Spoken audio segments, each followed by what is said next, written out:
and start record so I can do what I do here.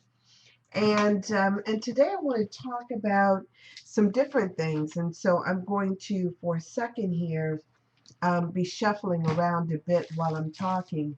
It's not going to take anything away from my talking, as you know. I'm usually doing this. This is kind of how I do. I trust that spirit works through me and speaks through me and tells me exactly what it is that I need to say when I need to say it, and that you guys, even when I say it wrong, will hear it correctly. So I tend not to worry about these things because it's so much bigger than what I am or what you are, this connectedness. So this past week, I have, we're here in Cleveland, and the weather has been crazy, so crazy. And so one of the things that I've been up to is trying to get I told you guys last week about my flower bed, and I've been trying to set out the rest of my plants because I wanted to, I set out like vegetables and stuff every year. And so anyway, this past week I was, out there, went and bought some stuff to go into worked into my dirt, and I was setting out some other stuff. And I don't know if I mentioned to you guys that in this one bin, this compost, this place where I was composting, that's my raised bed garden where I put all my tomatoes at. It's like I look over in there, and literally I haven't put anything in there other than just turned over the dirt, and I have, like, it seems like 50 tomato plants coming up. And I don't know how that'll work out with all of them being so crowded on top of each other. I suppose when they get a little bigger, I might try to separate out some, but it's like all these tomato plants, and I love tomatoes, and I love salsa, and I love everything. So that's wonderful. But then the other day, and I'll tell you guys this quick story because it happened, and I always think that things happen for us to share. It's like things seem to happen to us, but they really happen for us for our growth. And then if I understand it and I get the lesson from it, if I share it with you, maybe you too will see a lesson in it for you. Anyway, I was this past week outside working in the flower bed, and it runs right up along someone else's yard. Now, my parents, back when we were little, this is the house. I live in the house that my parents bought when I was a year old, and it, we moved out of this house when I was 10 years old and moved into a bigger house out in the little suburb, out there, and a huge yard and everything like that. But when we were here, they had a fence put in because we were all little children. And the people in the neighborhood now joke about my parents because they said you actually had to make the cut in order to be to be let inside of the fence, where we are now. So I still have this old rickety fence that you can imagine that if I we moved here when I was a year old, that fence has got to be 40 years old at least. um, Without telling you guys my exact age, but it's got to be at least 40 years old. And so I'm outside working next to the fence where I have like an additional flower bed that I plant things in because it is on the east side of the property, and the sun comes up right there. It's a good place to plant.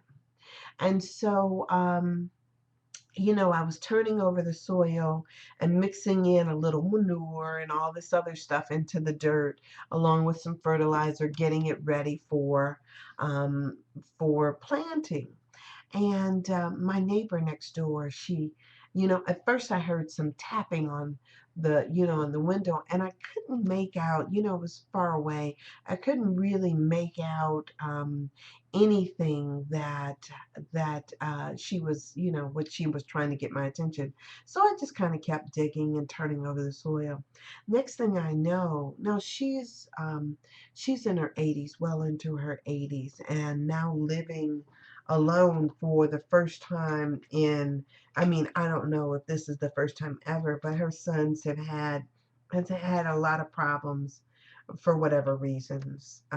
But they are no longer there in the house. So she's staying by herself. So she taps on the window. She's banging on the window at first. I didn't see her. And then the next thing I know, she comes out and she screams out the door at me, and she says something like, get away from my yard." And I'm thinking, what is she talking about? And since we have a fence, there's a clear demarcation of where my yard begins and where hers ends. So there was, so I just, went on digging. And then the next thing I know, as I'm digging, I'm sitting there and I'm rolling over in my mind. Now, I know you guys do this too, because this is a course in mind training. Um, an untrained mind can accomplish nothing.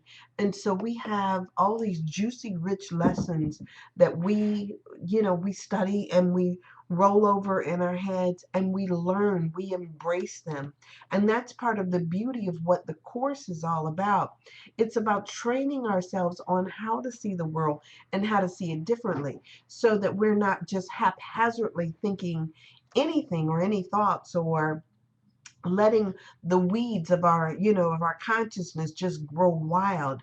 I mean, for the most part, we've learned through the course, we've learned through our teaching, that our minds are much like a garden, and what you see come up is what you planted into it. And so if you want to reap a harvest that is rich with the things that you desire, what you want, what you put out there, then you need to make sure you're maintaining your garden, the garden of your mind. And so we plucked the weeds out. And so as I was sitting there thinking, about this woman telling me to, get out of her yard, I'm sitting there and I thought to myself, I was like, well, she's never been that nice to me anyway. And then the thought came up for me, but niceness doesn't have to be in her, but it does have to be in me. And I kept thinking, if there's not niceness in the relationship, it's because I've not brought it there. The Course tells me what's missing is always what I fail to bring. I'm not worried about somebody else and what someone else is bringing. I'm always concerned with what it is that I'm bringing. And so, as I was having this thought, and I'm saying, well, if there's not love in the relationship, then it's because I didn't bring the love. It makes no difference what somebody else does. So I am always concerned with Sandra and Sandra's thought process. Sandra and Sandra's thinking, and not somebody else's.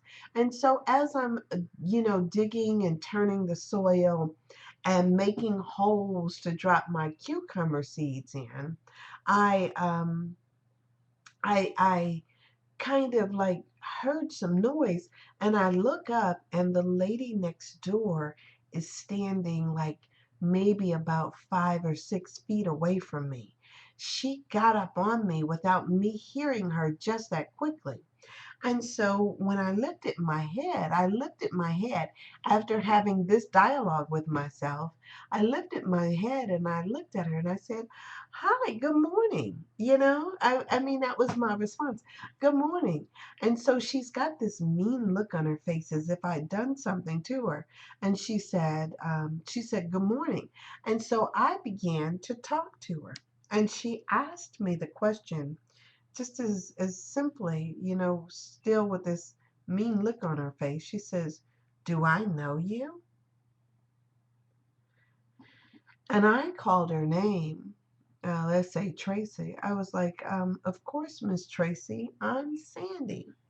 Now, she's known me because I grew up in this house since literally I was a year old. So she watched me not only as a child, but as a teenager. She's seen me as an adult, and then I've lived here for years. But this particular day, this morning, she says, "Do I know you?" Now, I don't know about you guys, but the immediate response was not about whether or not she's nice to me, whether or not I'm in my own yard or not. Um, my concern totally turned around and went to, wow, she's got confusion today. Um, she has that, um, what do people call it? Dementia, Alzheimer's. I don't know, but this particular day, she didn't recognize me. And so I started to talk to her about her kids. Has your daughter been over today? And I called her daughter by name. Has she been by today? And she says, well, no, I haven't seen her in a few days. And I was like, no, she was here yesterday because I saw her and I heard her. And then I asked her, have you had breakfast yet? Because I know that they come over to give her her meals. And so then the conversation changed, and and as slowly as she started to come back to herself and remember, I kept thinking to myself that this whole question about mind control, what it is that we're bringing, what it is we're doing, and how we're responsible at every minute for the energy that we put out ourselves. So let me back up for a second, not because this is not a normal thing for me, but because it's just at this point where I want to like say that I am among the ministers of God. And so, because I am, there are certain things that I expect of myself. I expect for me to show up in love and to express love. And even when somebody forgets who they are, that I remember. And that's what we're here to do. We're here to remind one another who and what we are, and to recognize that only love is real, that only God is real. And this is our responsibility. So, yes, I am responsible for how I see the world and the relationships I have. The Christ love with love. Yes, absolutely. So, this is A Course in Miracles. It is a required course. Only the time you take it is voluntary. Free will does not mean that you can establish the curriculum. It means only that you can elect what you want to take at a given time. The aim of the course is not to teach the meaning of love, for that is beyond what can be taught. It does aim, however, at removing the blocks to your awareness of love's presence, which is your natural inheritance. The opposite of love is fear, but what is all encompassing can have no opposites.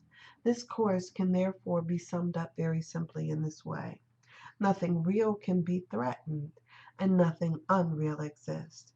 Herein lies the peace of God. So it's interesting what we know. I love that. I love that introduction to the Course in Miracles. What we know is what we have to bear witness to at every moment. And by bearing witness to it, we demonstrate that we know what we know. So if somebody comes to me and says things or does not act in ways that are loving towards me, it says to me that I am not supposed to respond to them in kind. It doesn't say that, and here, what you know what? I don't know what it says. Here's what I know: that who I am is not predicated upon what you or anybody else does to me. Who I am needs to be based on this thing that I believe, this thing that I proclaim within myself. I didn't come to the course and let the course or Christianity or any other religion make me the person that I am. I already came with a loving heart. I already came connected, totally one with spirit and with God. I came with that. What this does is it enhances and shows me the reasons in back of why it is that, that I desire to be who I am. And so it teaches me about peace. It teaches me about love. And it teaches me about a way that I can see the world and order the world so that I can be more fully present in it. So, for you and I and everybody else, we don't come into this thing as if we need to discover God through a teaching or a reading. It's not a discovery of God, but rather a revealing of your true nature to you. You were born within this framework, within this structure, totally one in and made out of the very substance of what God is. You don't discover it, it is what you are. And what we do here, the reasons why we are among the ministers or teachers of God, is because we have chosen to remind people about their truth when they somehow seem to have forgotten it. Because we get inundated with so much junk, with so much garbage from our television screens, from the media, from what we see on the streets, people who have forgotten their oneness. And so we get so inundated with all of this ego consciousness and race consciousness that we tend to forget about what's really the truth about our own being. And so if we didn't forget, I mean, we would always know and recognize our oneness. But because we have forgotten, it's this call that has gone out to the entire universe, to remember, to remember. And so, as each of us remembers, all of us are called to remind another of who they are. And not just remind them, but also to look within ourselves for the blocks to our awareness. Remember what I just said in the introduction, to look within ourselves to find the blocks to our awareness. What is it that causes you to forget? What is it that causes you to get seeped in fearful thinking? What is it that causes you to see your brother as your enemy rather than as your savior? So, what is it that causes those things? And so, if we can look for what causes this misperception in our thinking, then we can start to get it at its root. I know for me, there's this dandelion that keeps coming up in my flower bed. And the thing, when it comes up, it just comes up like it's big and it's huge. And when you see the root of it in the ground looks like it's about an inch and a half in diameter. And this thing comes back with a vengeance. It comes back as if it doesn't realize that it is up against an opposing force that says that, that knows I see it for what it is. And when I see it, I'm going to get it because it's either this weed or it's my vegetables, right? And I have made a determination that I don't want the dandelion. And so when I see it, I know that I've got to like dig down deep because what seems to happen is I must get it somewhere in the midst of this root and not quite get the entire thing out. And so if I've not gotten the entire dandelion out, then it comes back full force as if it's saying that I'm here and I'm not giving up. I'm not relinquishing it. That's what your ego does to you all the time. I'm not trying to say to you that your ego is ever going to get to the point where it's not going to flare up on you. But the thing is once you recognize it for what it is, like if I didn't recognize the weed as a weed. I might let it fester and grow and not recognize that not only does it suck the life out of the things that's around it, but then it spreads. And so it becomes my job to stand guard over those things and to take it out like it needs to come out because it cannot stay. You know, they say that there is not a lot of rules that God has made for us. Not a lot. But what it does say is that you can't serve two masters. You cannot serve two masters at the same time. It just doesn't work. And so if I'm either going to, for me, I'm either going to grow a vegetable or I'm going to grow a weed. And so I'm not going to sit there and let this thing take over and go unchecked without me taking action in order to make it up, pull it up, and to get it out of there. And so what I do is that I am sitting there and I'm in my awareness. I'm saying to this dandelion that, you know, me and you are in the midst of, you know, of a power struggle here. I need to get you up whole and pull you out and get rid of you so that I can do what it is that I'm supposed to be doing with this particular area. So true is it with your mind as well. The more you let stuff fester and grow within your consciousness, if you give attention to the things that you don't want, then those things will continue to fester and to grow unchecked. And then you get so far off course, you don't even know where you got off course at. Now, here's the lovely thing, because I have told people in the past that it is those times that I have taken the detours off of the journey that I was on. I've taken detours and I've learned a lot through it. I've learned a lot about myself. I've learned a lot about the areas, the other places that I could possibly get into and go into. I've learned a lot about all those things, but I've also learned that there are certain things that I need to do in order to stay where it is that I desire to stay in my consciousness. So if I get up and I do my meditation every morning, which is what's important to me. I do my meditation. I sit there in meditation, I do it, and then and that kind of sets the tone. That sets the tone for how I'm going to see my day.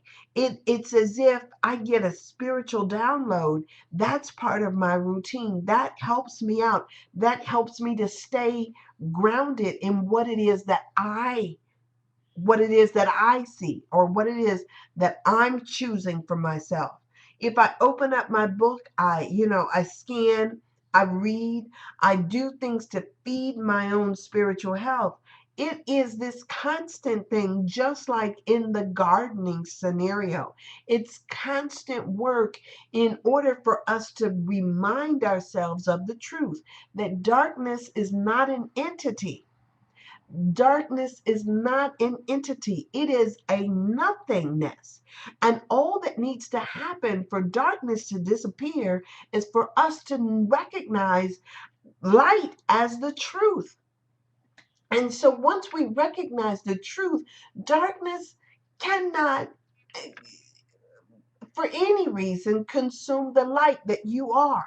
So if you recognize your light, if you figure out what it is that it takes to keep your light shining bright, to keep you at 100 watts if that's what you need to be, or at the 90 if you want to pace yourself, whatever it is that you find out that you need, it means that you have to stay in practice or do the things that it is that you need to do in order to keep yourself on an even keel. For me, I know that I need to meditate on a daily basis. I know that I need to, to do some reading. I know that I need to realign myself. I know that, even as I'm digging in my garden and I'm reminding myself of what's important and what's true for me, I know that I need to do that at times. I have seen people who close their eyes and will just say, you know what? this is not real, this is not real, this is not happening. I'm not trying to deny what I'm seeing is happening to me. What I am trying to do is to recognize that it's my mind that has been trained. It's my mind that where the correction is. It's in my mind that peace is. And the course says is, when you call for the correction, if what it is that you need to do is to correct your own thinking, ask the Holy Spirit to correct your thinking. Call for the correction. And it says, whoever's saner at the time, right? Whichever one of us is saner at the moment, let that person be the one who calls for the correction. And when my mind is corrected, then why not recognize that hers is too? Or hers has never been wrong in the first place. And so I recognize I'm proclaiming peace. I'm knowing that, that is the gift that I'm bringing to the situation. That's the gift of what I am. That's how I try to order my steps. And so I'm asking myself at every moment, what's my function here? What is it that I'm supposed to do here? And then I make a decision based on that. If I choose heaven, if I'm choosing heaven, then how is it that heaven shows up? How do I show up in the choice for heaven?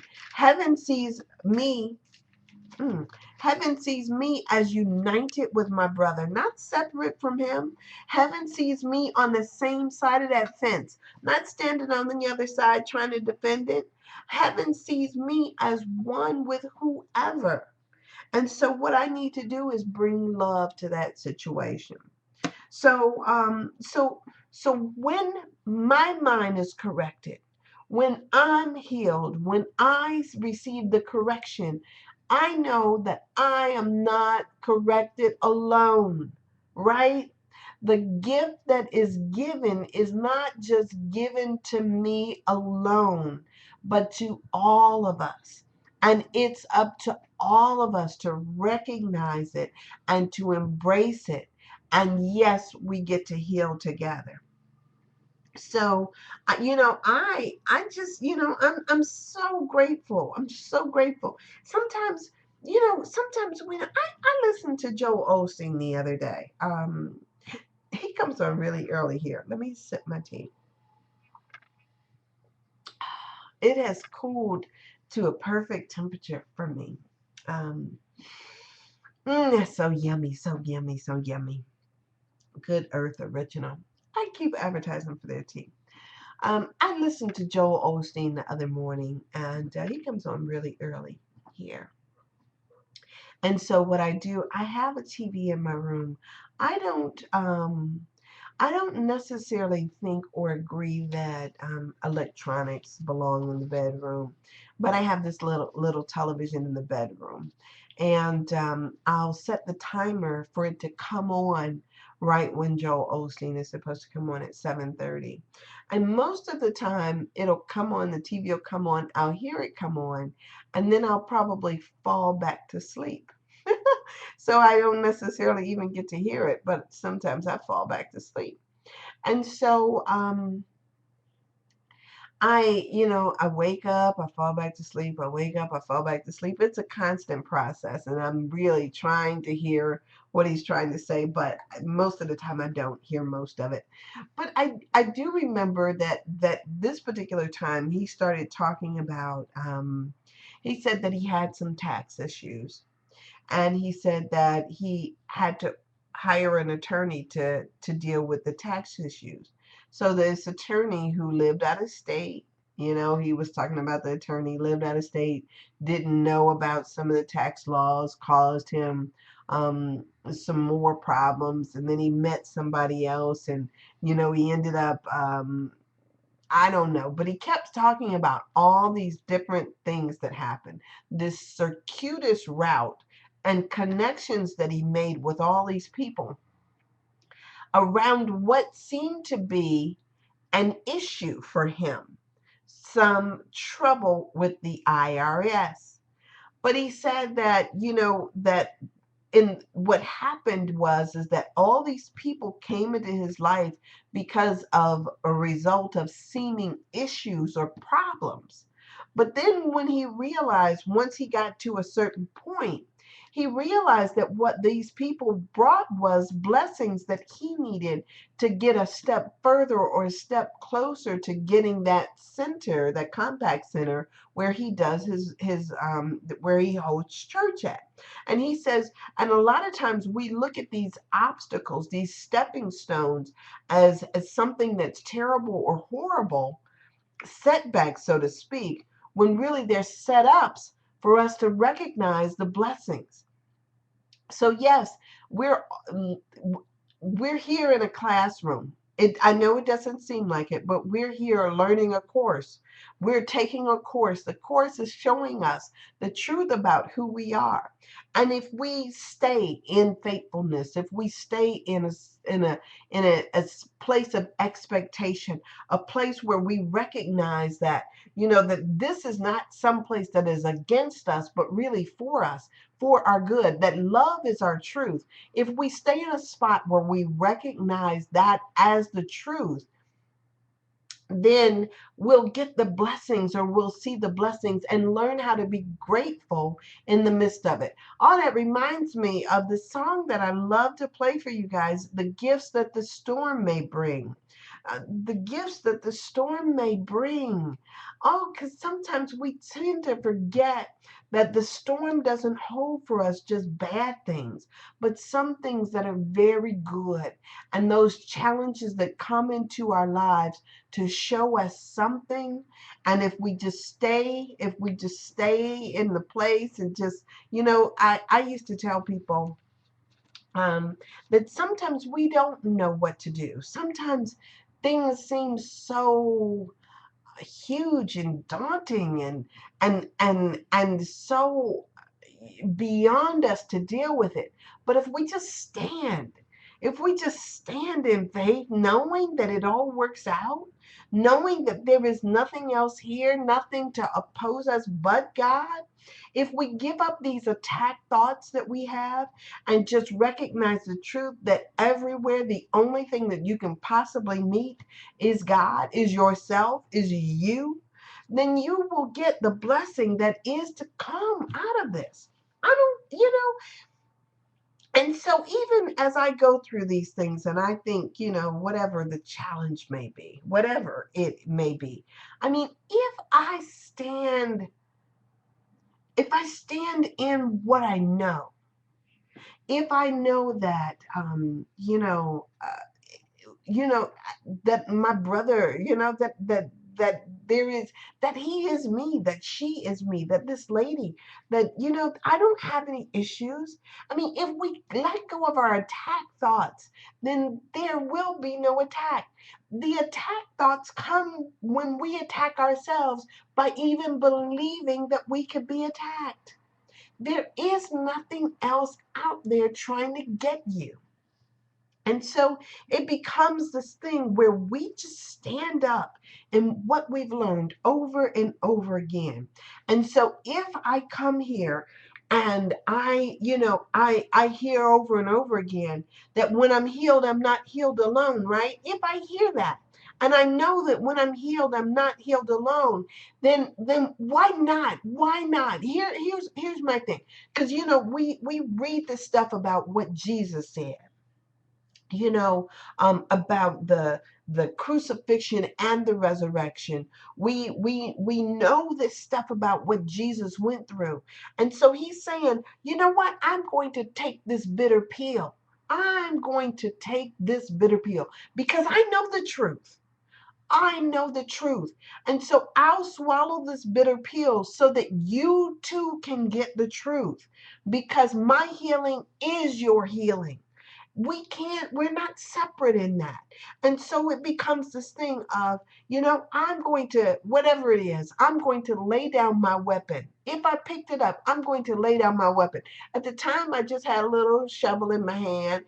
At the time, I'm in there just cultivating my garden and doing the garden. I'm planting the seeds. And it was my place to just kind of put down my stuff and to say, I recognize you. Even when you forget who you are, I recognize and know you. It doesn't matter. And so sometimes I see people and their only response is as if they have had the mind training that says everything is an attack. And so their mind training tells them that everything is attack. And so they automatically respond as if they are under attack. And so they don't even give room for the possibility that somebody may have perceived something in error. It becomes this thing like, well, who do you think you're talking to? And then blah, blah, blah, blah, blah. And everybody is up in arms. And then this thing of peace and love is lost because nobody brought it into the conversation. Remember, remember what is missing is always what you fail to bring. If it's not there, it's because you didn't bring it. If you forgot to bring it with you to the party, guess what? Choose again. Because at every moment we get an opportunity to choose again. You know what? I must have been mistaken. I must have perceived you incorrectly. I must have not seen something here that I'm supposed to. So it becomes this thing of, yes, let me make the correction. Okay, so so let me catch my breath. So I looked down at my book and mm, I looked down at my book and I, of course, had turned to, because I heard on my way home from visiting my dad, I heard that I was supposed to look at lesson 137. Mm. And so when I am healed, I am not healed alone was the lesson 137 that I opened to. And so when I looked down at my book, I see this paragraph and it seems like I've got the whole entire paragraph circled and highlighted. So it says healing might thus be called a counter dream, which cancels out the dreams of sickness in the name of truth, but not in truth itself. Just as forgiveness overlooks all sins that never were accomplished, healing but removes illusions that have not occurred. Just as the real world will arise to take the place of what has never been at all, healing but offers restitution for imagined states and false ideas, which dreams embroidered into pictures of the truth, which dreams embroidered into pictures of the truth. Yet not healing is unworthy of your function here, for Antichrist becomes more powerful than Christ to those who dream the world is real. The body seems to be more solid and more stable than the mind, and love becomes a dream while fear remains the only reality that can be seen and justified and fully understood. So it's so interesting for me as I think about this perception that once we get to this healing, we'll realize that none of this stuff, all the stuff that we feared, all of these ideas about sickness and about illness and about attack and about anything that seems to stand contrary, all of those things disappear in the healing, in our healing. And so as we get to a place where we're recognizing the truth, all of that stuff will fall by the wayside. We'll realize that there is no struggle. There never was a struggle. I'll realize that I only thought I had a neighbor. My neighbor was simply myself walking up to the fence to give me something that I needed to see more clearly. It was nobody ever there. It was Sandra meeting Sandra at every moment. You guys, this is all about you and your healing. So you can put your name in place of that.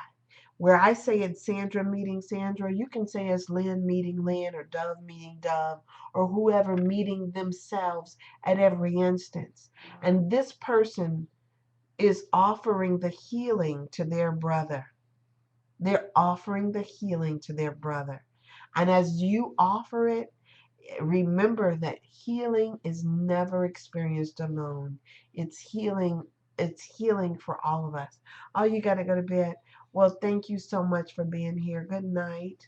Um, and so, yes, I mean, it's always just perfect. It's perfect because there's truly just that one. There's truly just that one. And so this becomes a lesson for all of us, for us to see things different, for us to heal, for us to recognize the truth, for us to remove the blocks. Remember, I said it up at the beginning. Remove the blocks to our awareness of love's presence, which is our natural inheritance. And so when we do that, we get to do, we're never healed alone.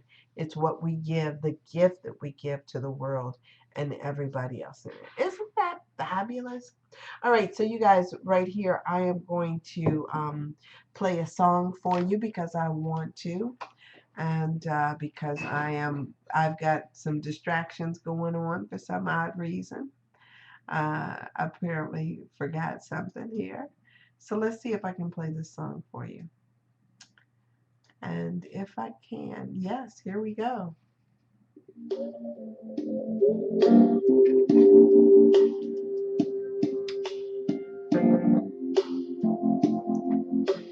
I've had my share of heartache and sorrow, moments of sadness and lonely despair.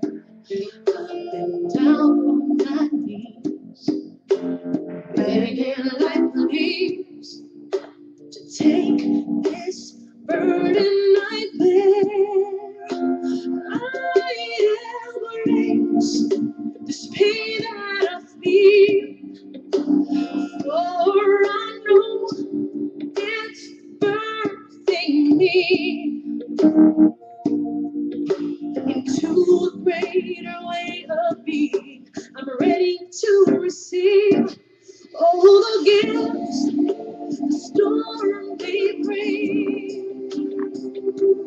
There's a deeper sense within of God unfolding. Yes, these clouds are lifted.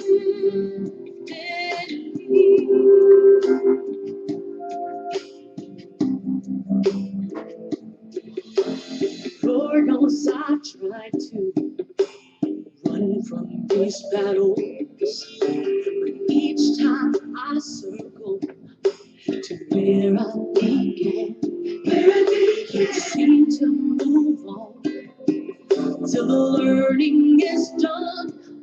So teach me perfection there. I embrace this pain that I feel, for I know it's birthing me into a greater way of being. I'm ready to receive all gifts the storm they bring.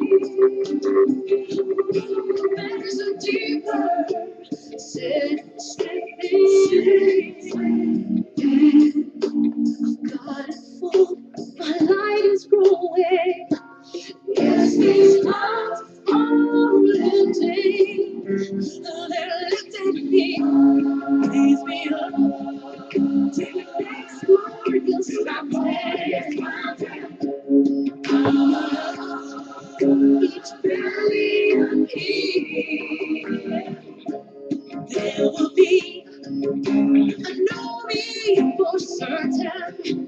Every turn, my God's waiting there. For me, this is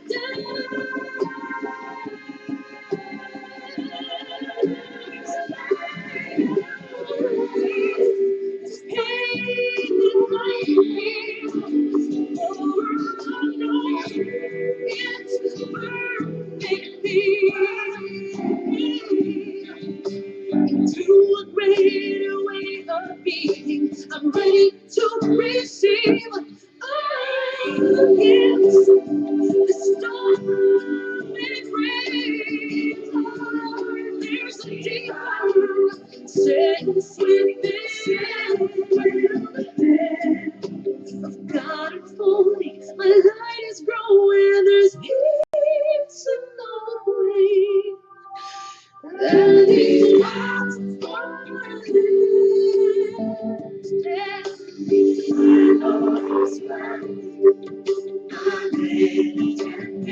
I'm so grateful, grateful for gifts. The storm I know, so left I always clouds. Grateful for gifts. It's no I can't always let go of my name and see grateful for gifts. These gifts, the storm rain. You see, it's not always making me stronger, moving forward to a better me.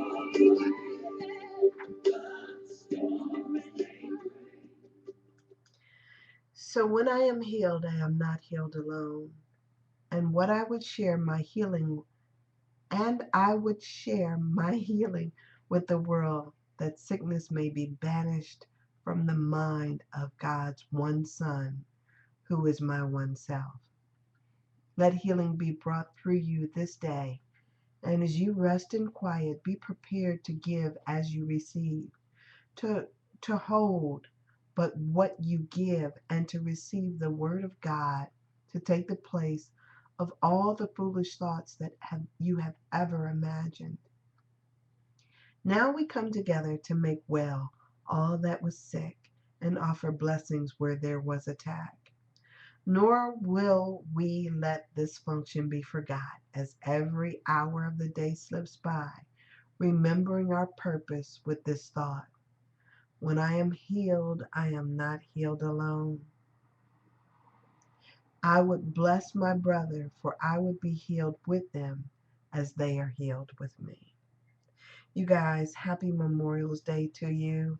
I thank you for being here with me, and I will be back again on Wednesday at 7 o'clock. This has been Sandra Bishop. You know my website, sandrasaidit.com. Also, follow me on Twitter at San Bishop on Twitter, and on Facebook, I'm Sandra D. Bishop. And I just truly appreciate you guys. Dove, Lynn, everybody in the room. Much love and blessings to you. I'll see you on Wednesday at 7. Ta ta.